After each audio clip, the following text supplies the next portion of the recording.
Well, hey there. Welcome to the Paw Chronicles and more. Well, today what I'm going to do is we're going to take this grafted root sucker out of the bag. This is a Potomac. It's a Peterson pawpaw, and I grafted it for my own personal use.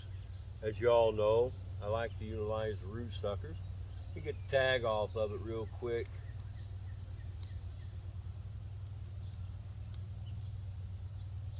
Potomac, 3/24/23. I brought some root suckers into the house early this year to wake them up. I dug them up last year, as some of you may very well know. But today I'm going to go ahead and do a little bit of transplanting. I've already transplanted a few of these, and I've seen the root structure, and I really like what I saw. Let me set this down in a hole that I've got pre-dug, and it's looking like I'm going to have to add more dirt to that hole. Now, if you remember right, when I dug this hole a few weeks ago, I dug it deep, pulled up the clay down in there, busted up the clay and mixed it with a manure compost. And then the topsoil I broke up and I mixed it with a mushroom compost. And let's see how we look now.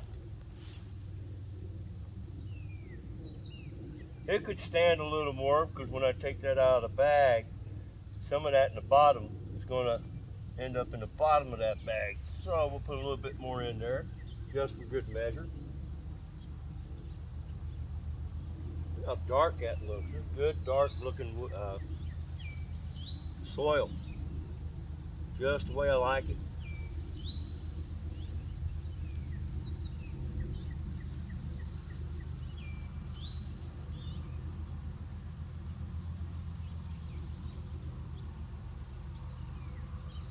Take another look, see? That's about right. It's a little bit above grade.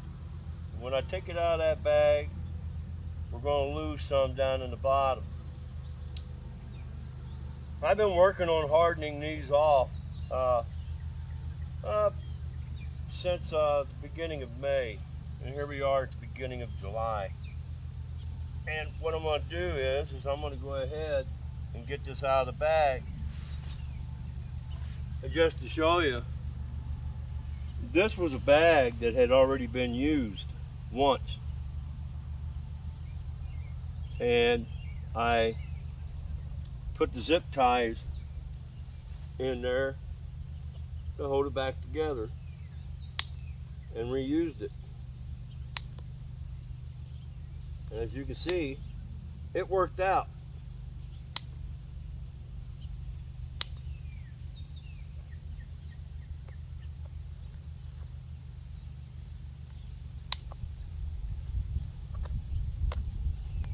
I had other projects I wanted to do today, but they're calling for rain. So I thought, you know what, today'd be a good day to plant, get it watered in, and then the rain will come and help it out along the way. Now what I'm going to do is get my knife out, and I'm going to open the bag up a little bit more. Lay it on its side. You see the stitch. We're going to reveal this, and I figured, all right, this will give me a good opportunity to share with you what it is that I see when I open these bags up. Root trapper bags. They're made by the Root Maker products. But now, let's get her opened up.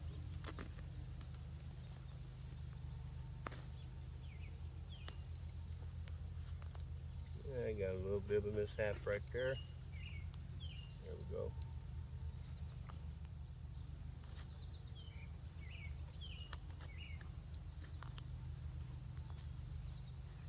Now then, time for the reveal.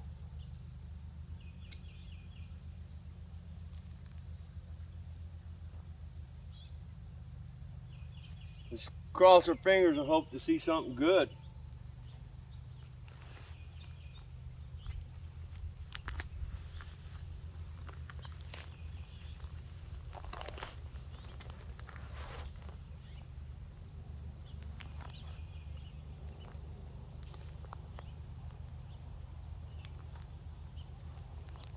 I can see root right here coming out the side. I can see the original dirt root ball where I dug it up. And that's what we did right here to really help it as far as amenities in the soil. And raise this up. And you can see it held together very well. And I'm going to step in a little bit closer and allow you to see some of the root development I'm seeing. And this is good. This is good root development. I see a couple taps that got torn in the bag. Some coming down. Got roots out here on the side. They got caught up in the bag. Was air pruned, which means, you know, we got root mass within that ball. And that's probably part of the reason why that ball is holding together so well. And I'm not going to break that up when I set that into the ground, because you can see the root follicles are outwards, and that's what you want. And it's all over on each side of it, all the way around it. So let's set this down in here.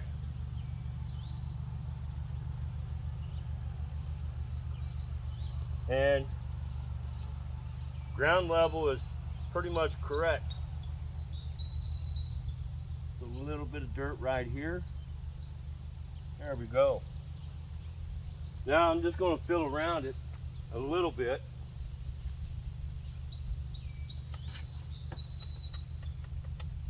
Pretty little tree.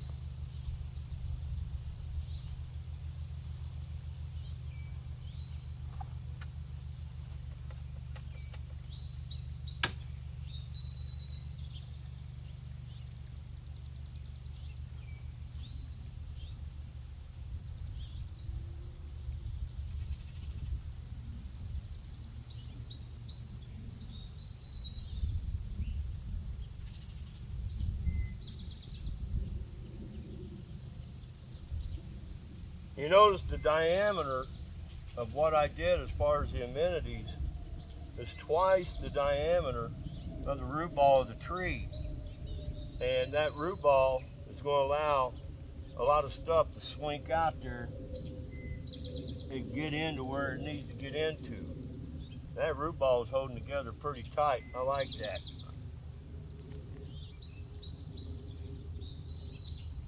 Get a little bit of water in here.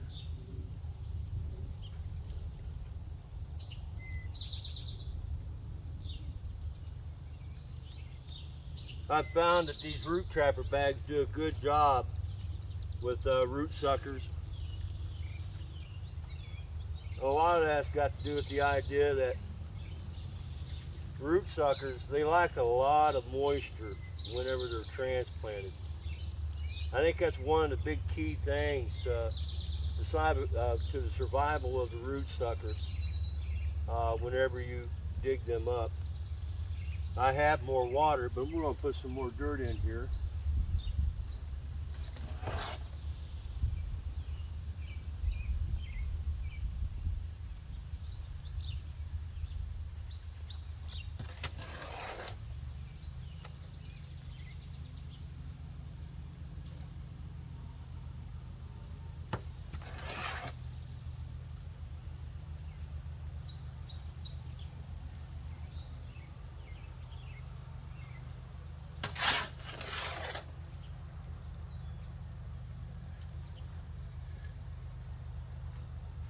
Get her smoothed down.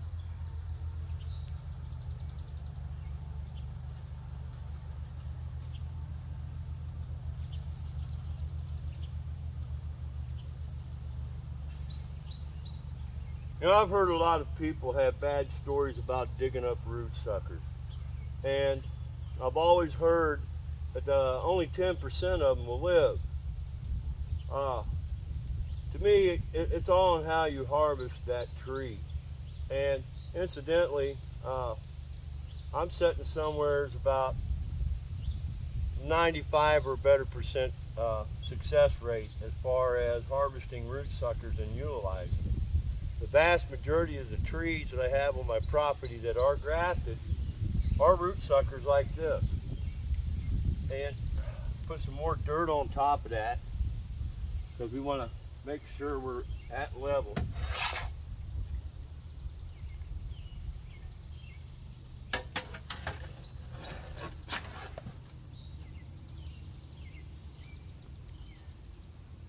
I guess the thing about it is as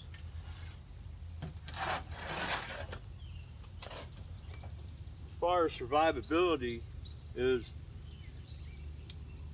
availability. Now, I have older trees out there by the driveway that I cut back and generated a bunch of root suckers so I could use them and integrate them the way I want to integrate them.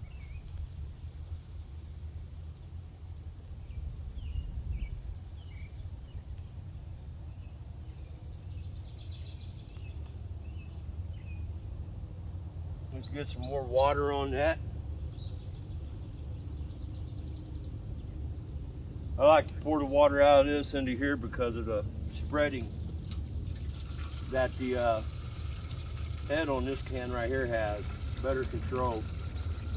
Now if I pour that in the hole, I'm going to have a little hole poking through the ground, and I don't want that. I want that shower.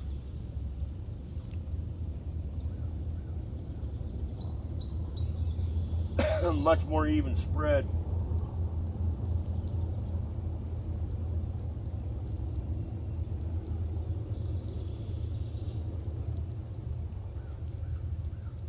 Excuse me. Got a tickle.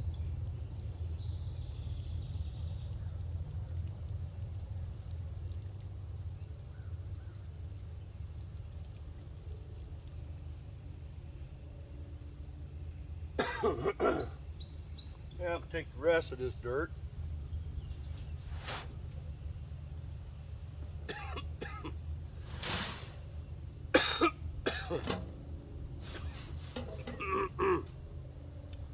Excuse me, let me get a drink of water. Jesus, Pete.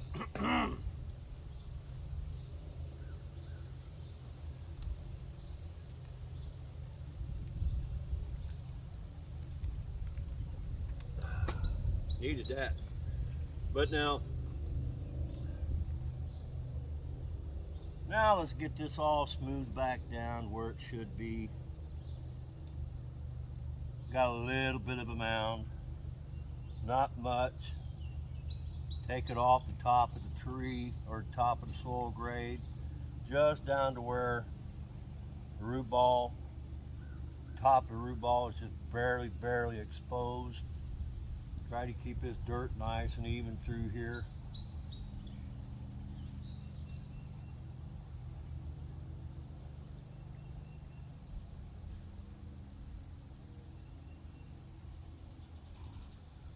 The one thing I will tell you a lot of people will do is they'll go down into the wood line and they'll see a root sucker and they want to dig it up and bring it home.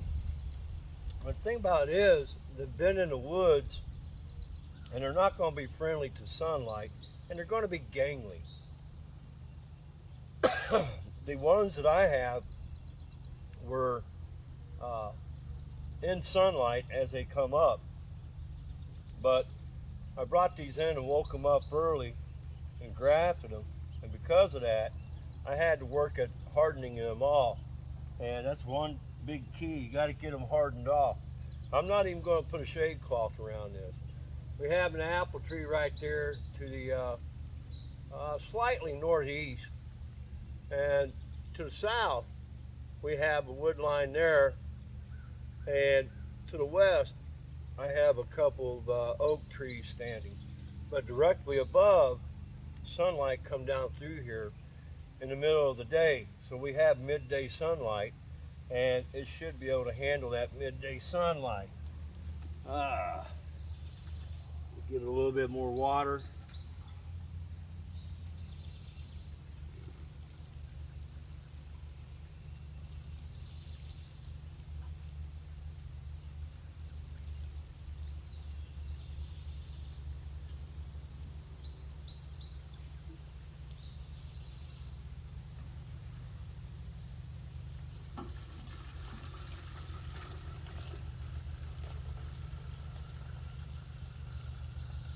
You see, I'm watering it in pretty good.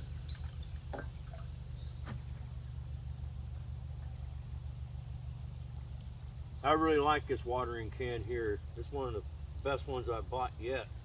It was a little bit on the pricey side, but you know what? Man, I'd pay it again for another one like this. I like it.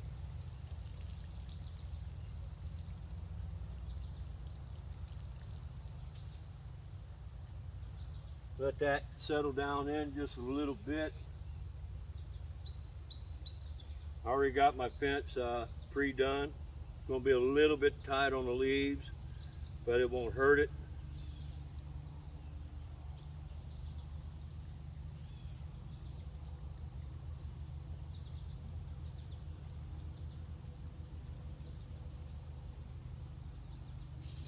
Bring it close to one side without getting to the root ball.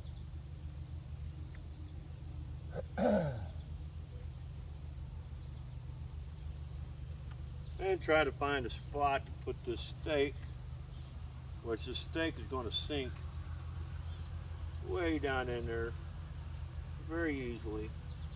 And then I'm going to help it along the way. Get it below grade, get it down there deep. There, now we're hitting more solid ground.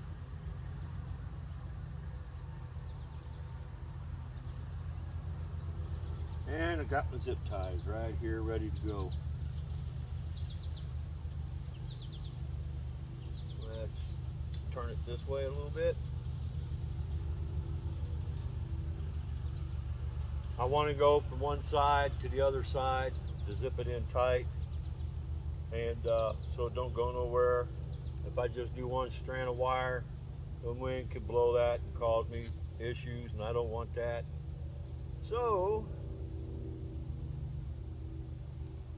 these are reusable zip ties.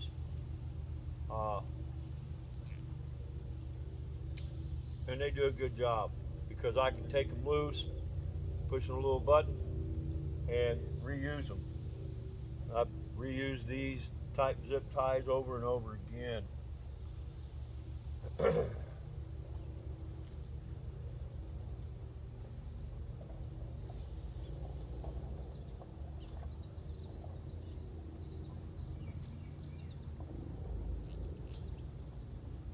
And that's basically to protect it from groundhogs. Now we got the tag here, Potomac. And we're going to put the tag in place. Later on down the road, once I see that the tree is going to live, I'll create a new tag, and it'll be a metal tag, a permanent tag. Not this plastic junk that's going to get brittle in the sun and break off. And that's what I normally do is before these get brittle and break off, I'll create a permanent tag to attach to the stake. And then when the tree gets big enough, it no longer needs the fence around it to protect it from groundhogs, that tag will end up going someplace on that tree, and we'll see how it does. But anyhow, just something I want to share with you. Utilizing root suckers within the garden or within the orchard for grafting rootstock. Pawpaw's amazing little trees to work with. Anyways, my name is Jim. If you like what you see, subscribe. Don't forget to click on that bell for any notifications. Any comments or questions that you may have, I welcome. You have a God bless day.